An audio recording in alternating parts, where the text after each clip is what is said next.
Assalamualaikum warahmatullahi wabarakatuh. Video ini akan membahas tentang diskusi kita mengenai deviasi standar dan error standar, salah satu materi dasar dalam bidang statistika, namun juga dipakai dalam bidang psikometrika. Kadang-kadang kita menyebut deviasi standar sebagai standar deviasi atau error standar sebagai standar error. Penyebutan tersebut adalah salah karena bahasa Inggris menyebutnya adalah standard deviation, sehingga jika diterjemahkan harusnya deviasi standar. Namun saya seringkali juga salah dalam menyebutkannya, sehingga ketika nanti saya menjelaskan dengan menggunakan istilah standar deviasi, mohon dimaafkan. Baik, standar deviasi atau deviasi standar. Misalnya saya ingin melakukan survei mengenai air yang diminum per hari dalam satuan gelas. Bayangkan ini adalah jumlah air di dalam gelas yang diminum oleh satu orang dalam satu hari. Kemudian saya mengundang 10 orang untuk saya tanyai berapa gelas mereka minum dalam sehari. Hasilnya adalah seperti ini. Rata-ratanya adalah 6 gelas. Kemudian deviasi standarnya adalah 1 gelas. Ini adalah rata-ratanya, kemudian ini adalah deviasi standarnya. Rata atau 6 gelas menunjukkan bahwa orang-orang cenderung minum air sebanyak 6 gelas per hari. Ada yang kurang dan ada yang lebih.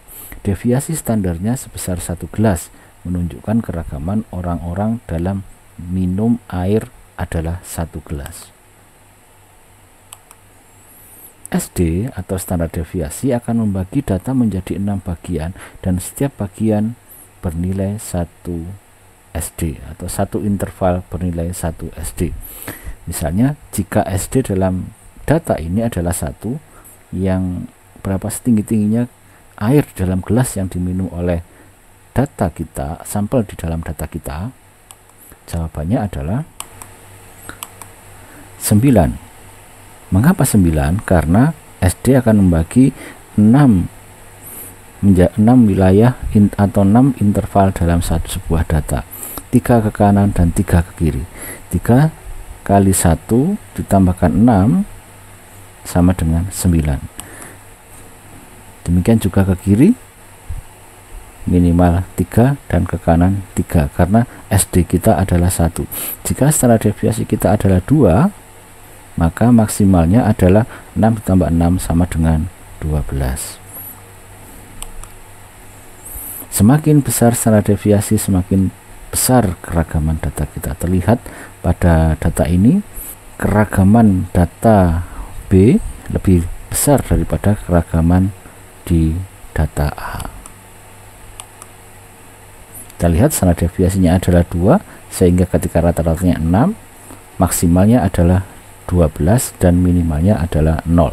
Sedangkan 1 maksimalnya adalah 9 dan minimalnya adalah 6.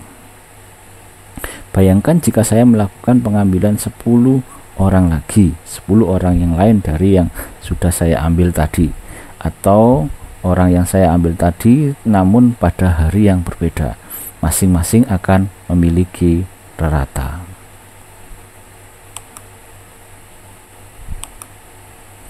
Akhirnya saya mendapatkan informasi mengenai rata dari rata atau the mean of the mean, yang merupakan variasi dari data-data ini. Rata ini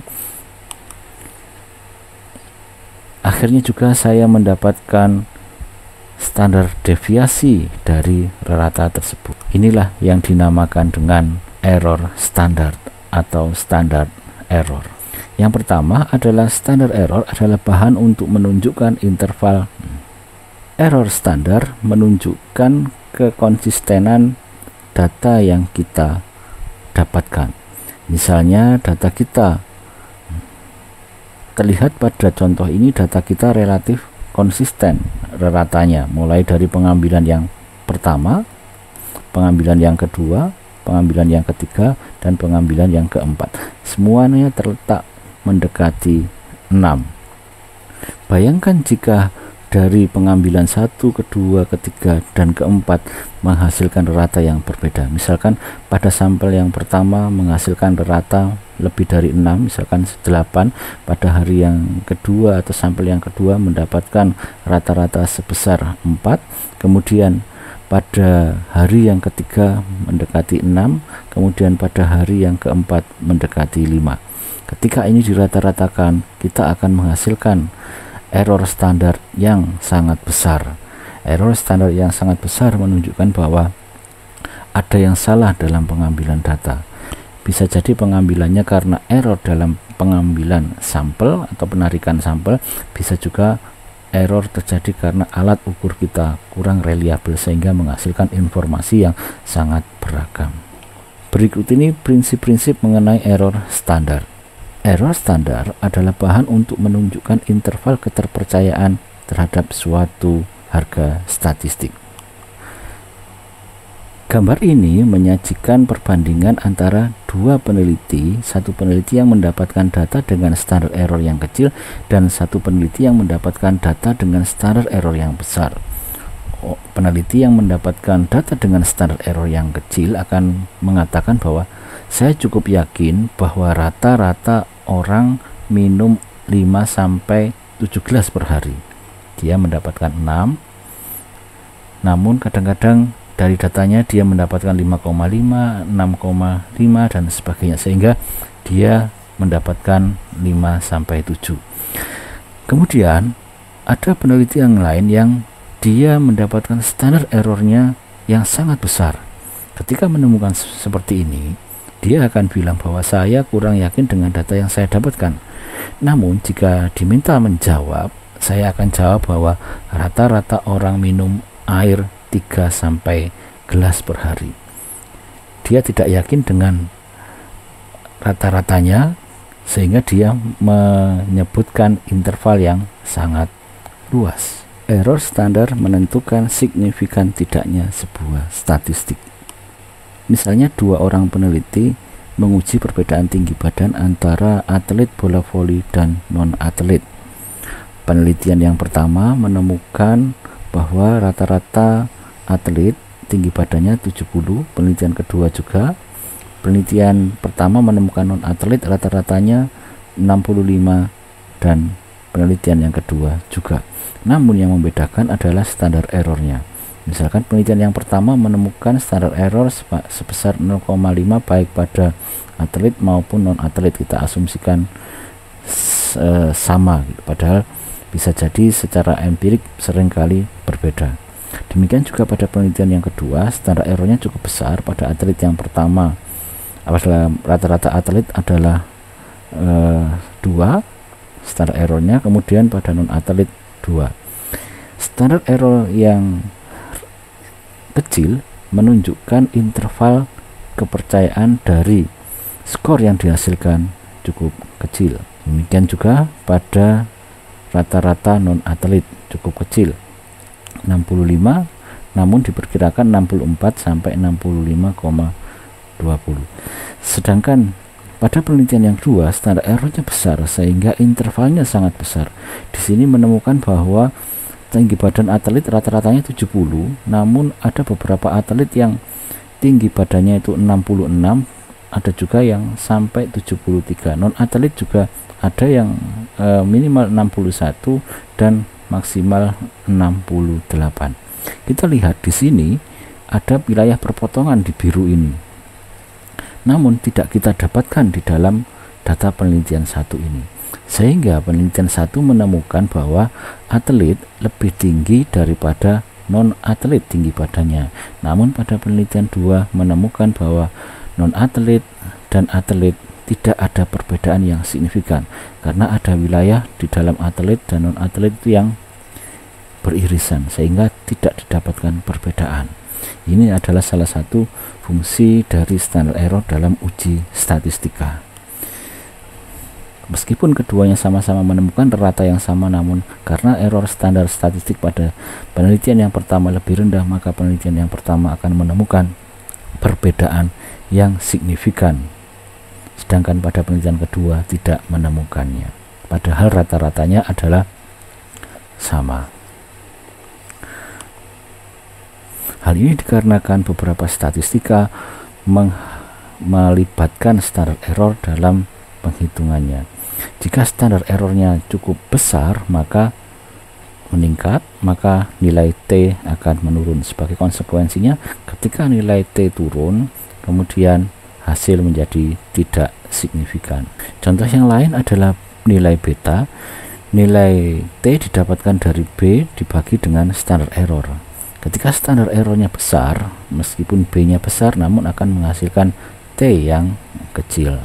Sehingga ketika T kecil, signifikan akan sulit untuk didapatkan. Namun ketika standar errornya kecil, akan seperti ini. T-nya semuanya besar di atas 1,96, sehingga semuanya berada di P-nya di bawah 0,01.